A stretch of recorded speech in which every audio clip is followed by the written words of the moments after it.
الحمدللہ وکفا وسلام علی عبادہ الذین اصطفى اما بعد فاعوذ باللہ من الشیطان الرجیم بسم اللہ الرحمن الرحیم ان الذین کفروا سواء علیہم أأنذرتهم أم لم تنذرهم لا يؤمنون ختم الله على قلوبهم وعلى سمعهم وعلى أبصارهم غشاوة وَلَهُمْ عَذَابٌ عَظِيمٌ صدق اللہ العظیم۔ محترم ناظرین و سامعین، گزشتہ کئی دنوں سے ہم آپ کی خدمت میں کوئی ویڈیو پیش نہیں کر سکے، کیونکہ آپ حضرات کو معلوم ہے کہ گزشتہ چند دنوں میں پاکستان کے اندر قومی و صوبائی اسمبلی کے انتخابات کی گہما گہمی اور جوش تھا، تو انہی مصروفیات کی بنا پر ہم تفسیر یا حدیث کی کوئی ویڈیو آپ کے سامنے پیش کرنے سے قاصر رہے۔ تو آج ہم دوبارہ اپنے تفسیری سلسلے کا آغاز کرتے ہیں۔ سورہ بقرہ کی پہلی 5 آیات کا ترجمہ اور تفصیل کے ساتھ ہم آپ حضرات کی خدمت میں پیش کر چکے ہیں۔ آج سورہ بقرہ کی آیت نمبر 6 اور آیت نمبر 7 کا ترجمہ اور تفسیر آپ کی خدمت میں پیش کرنے کی سعادت حاصل کریں گے۔ سب سے پہلے ہم ان آیات کا ترجمہ آپ کے سامنے پیش کرتے ہیں۔ اللہ رب العزت نے فرمایا، ان الذین کفروا سواء علیہم اانذرتہم ام لم تنذرہم لا یؤمنون، بے شک وہ لوگ جنہوں نے کفر اختیار کیا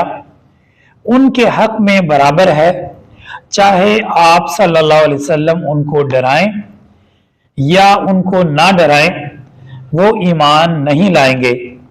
ختم اللہ علی قلوبہم وعلی سمعہم، اللہ رب العزت نے ان کے دلوں پر اور ان کے کانوں پر مہر لگا دی ہے۔ وعلی ابصارہم غشاوہ، اور ان کی آنکھوں کے اوپر پردہ ہے۔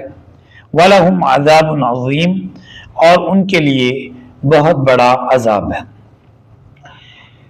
محترم ناظرین و سامعین، سورہ بقرہ کی آیت نمبر 6 اور 7 کا ترجمہ ہم نے آپ کے سامنے پیش کیا۔ اب ہم ان 2 آیات کی تفسیر آپ کے سامنے پیش کریں گے۔ پہلی آیت کے اندر یعنی آیت نمبر 6 میں اللہ رب العزت نے کافروں کا ذکر فرمایا اور فرمایا کہ اے نبی کریم صلی اللہ علیہ وسلم، کافروں کے حق میں برابر ہے، چاہے آپ ان کو ڈرائیں یا نہ ان کو ڈرائیں، دونوں صورتوں میں یہ ایمان نہیں لائیں گے۔ تو یہاں پر سوال یہ پیدا ہوتا ہے کہ کافر کن کو کہا جاتا ہے؟ اس بات کو سمجھنے سے پہلے ایک بات کا جاننا ضروری ہے کہ قرآن کریم کے اندر اللہ رب العزت نے 3 جماعتوں کا، 3 گروہوں کا ذکر فرمایا ہے، اور سورہ بقرہ کے اندر انہی تینوں جماعتوں کا ترتیب کے ساتھ اللہ رب العزت نے تذکرہ فرمایا۔ ان میں سے ایک جماعت وہ لوگ ہیں جو اللہ پر اور اللہ کے رسولوں پر ایمان لائے،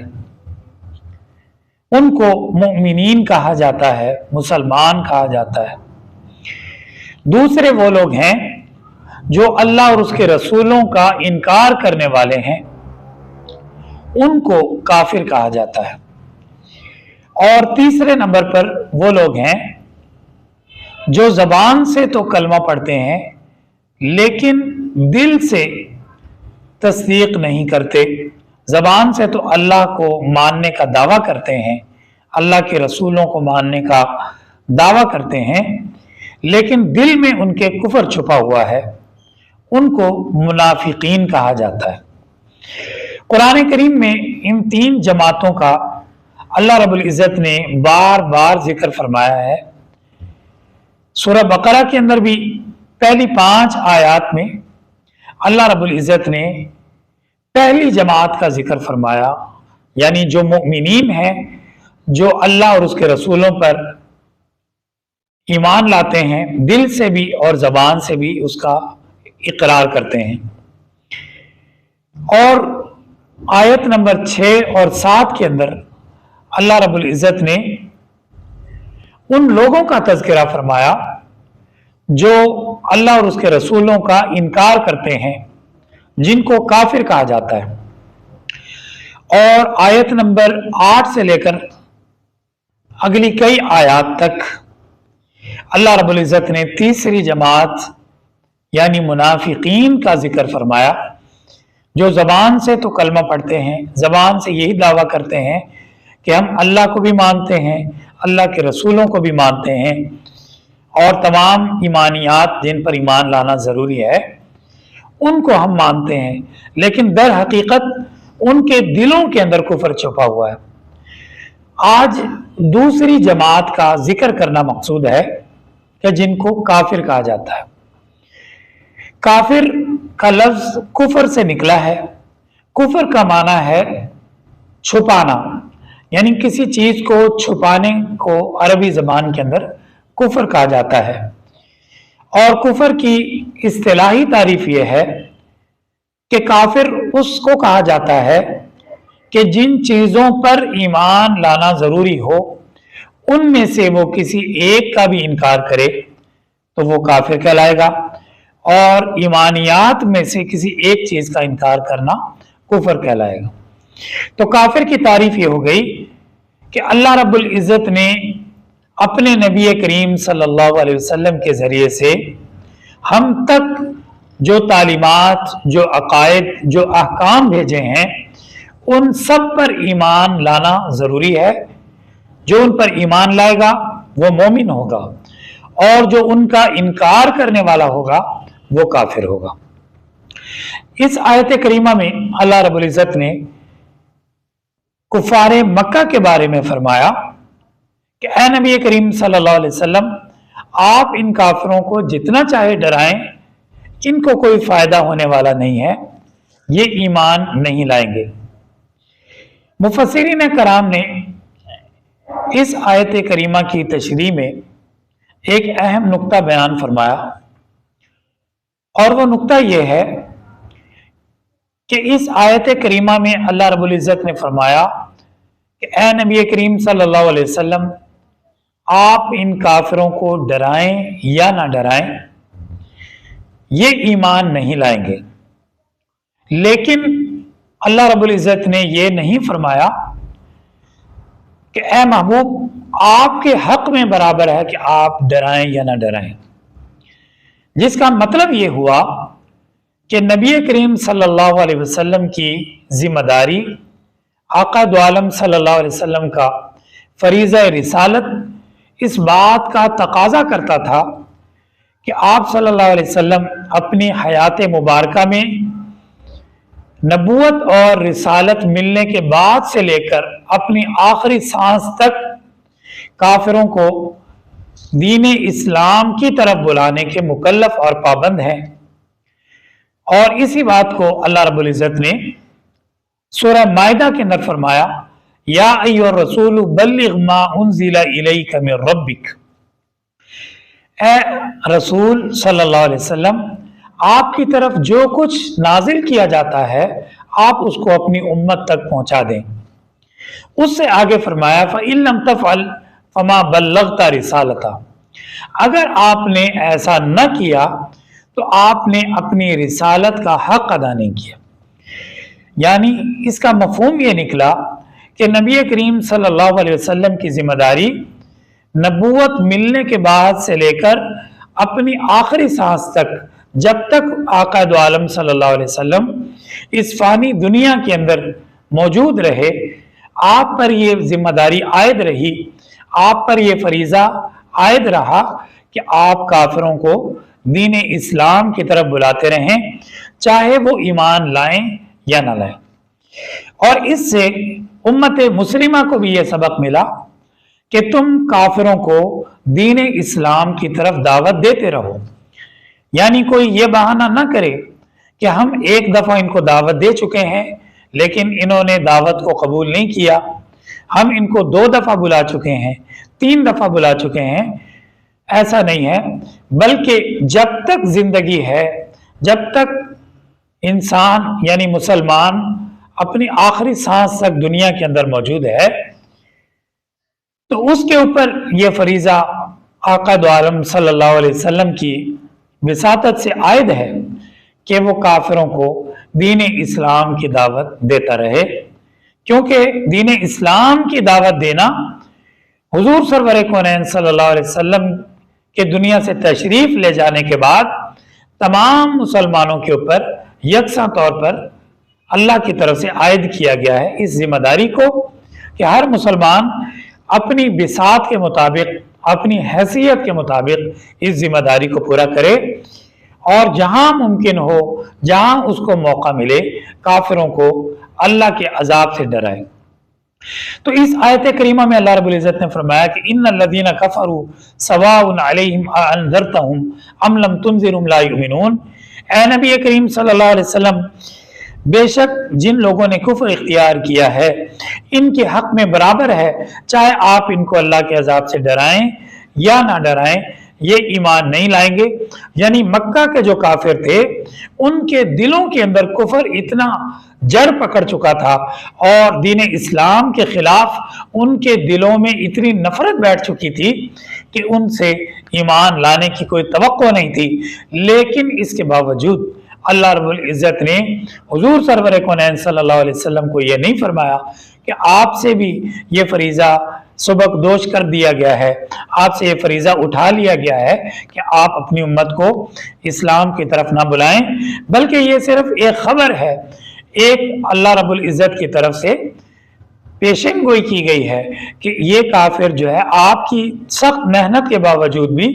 ईमान नहीं लाएंगे। तो इस पर आप रंजीदा और परेशान ना हो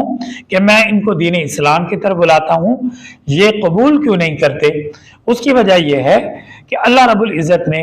पहले ही बता दिया कि इनके हक में जो है अल्लाह रब्बुल इज़्ज़त ने ईमान कबूल करना लिखा ही नहीं है, जिसकी तफसील अगली आयत के अंदर आ रही है। फरमाया कि ख़तमल्लाहु अला क़ुलूबिहिम व अला समइहिम, अल्लाह रब्बुल इज़्ज़त ने इनके दिलों पर और इनके कानों पर मोहर लगा दी। यानी कुफर और कुफर के ऊपर डट जाने की वजह से अल्लाह रब्बुल इज़्ज़त ने इनके दिलों के अंदर ईमान को कबूल करने की सलाहियत को ही ख़त्म कर दिया। मोहर लगाने का मतलब यही होता है कि जब दुनिया के अंदर किसी चीज पर मोहर लगा दी जाती है तो इसका मतलब यह है कि अब इसके बाद इसके ऊपर किसी चीज का इजाफा नहीं किया जाएगा। जैसे कोई सरकारी नोटिफिकेशन जारी होता है और उस महकमे का सरबराह मोहर लगाकर उस पर साइन कर देता है, तो अब उसमें किसी किस्म का इजाफा या कमी करना मुमकिन नहीं रहता। इसी तरह पहले जमानों के अंदर जब खतूत किसी को बादशाह भेजा करते थे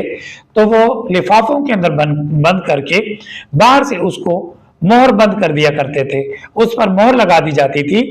तो मोहर लगाने का मतलब ये होता था कि अब इसको कोई खोल नहीं सकता और ना ही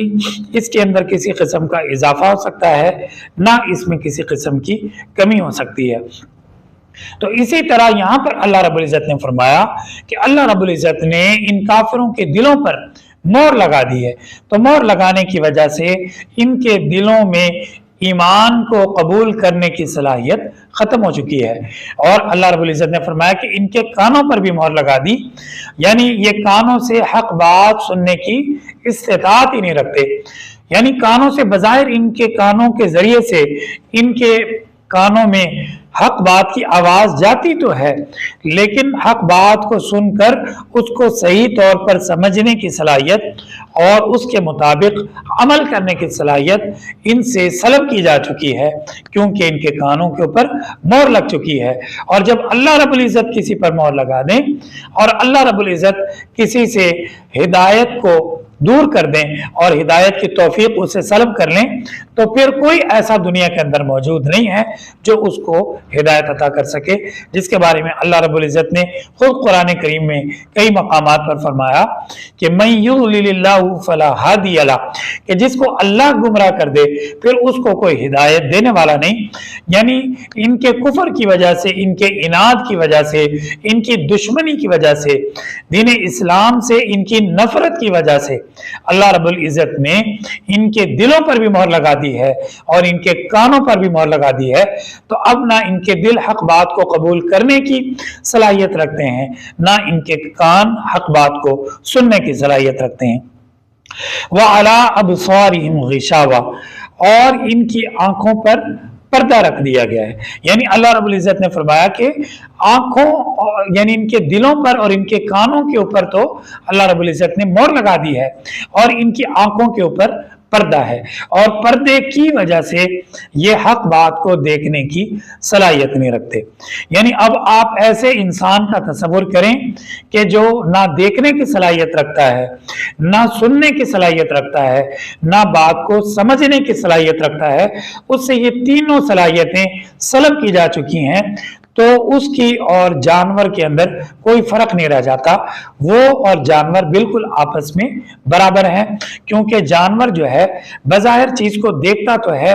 बज़ाहिर उसके कानों में आवाज जाती तो है, लेकिन वो उस बात को समझकर कोई फैसला करने से कासिर रहता है। तो इसलिए इनके बारे में अल्लाह रब्बुल इज़्ज़त ने खुद कुरान करीम में एक मकाम पर फरमाया, उलाइका कल अनआम बल हुम अज़ल, कि ये लोग जानवरों की तरह हैं, बल्कि जानवरों से भी ज्यादा गुमराह हैं। कि जानवर तो अपने मालिक का, अपने आका का चारा खाकर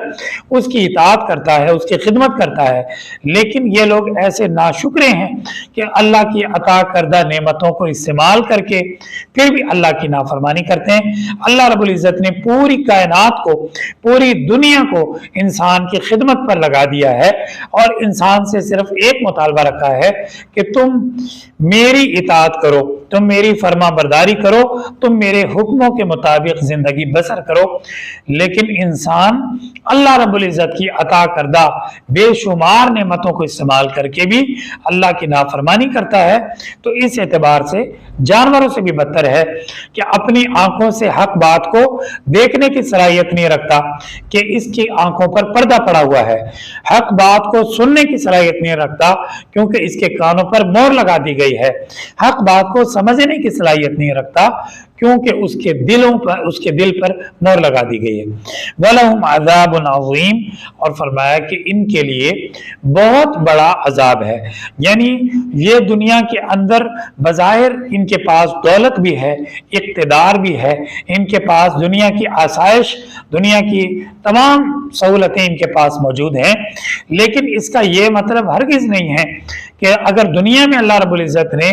इनको ये नेमतें दे रखी हैं तो आखिरत में भी इनको नेमतें मिलेंगी। फरमाया कि नहीं, आखिरत में इनके लिए बहुत बड़ा अजाब होगा, और वो अजाब ऐसा है जिसको बर्दाश्त करने की इनके अंदर ताकत नहीं है, कुव्वत नहीं है।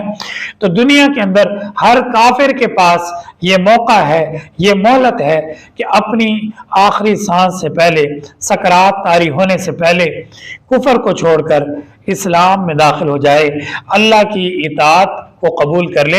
अगर ऐसा कर लेगा तो आखिरत में कामयाब हो जाएगा, और अगर ऐसा ना किया तो आखिरत में अल्लाह रब्बुल इज़्ज़त ने काफिरों के लिए बहुत बड़ा अजाब तैयार कर रखा है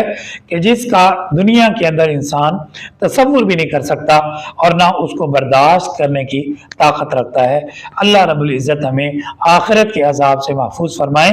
और कुरान और सुन्नत की सही समझ अता फरमाएं। व आखिर दावाना अनिल हम्दुलिल्लाहि रब्बिल आलमीन।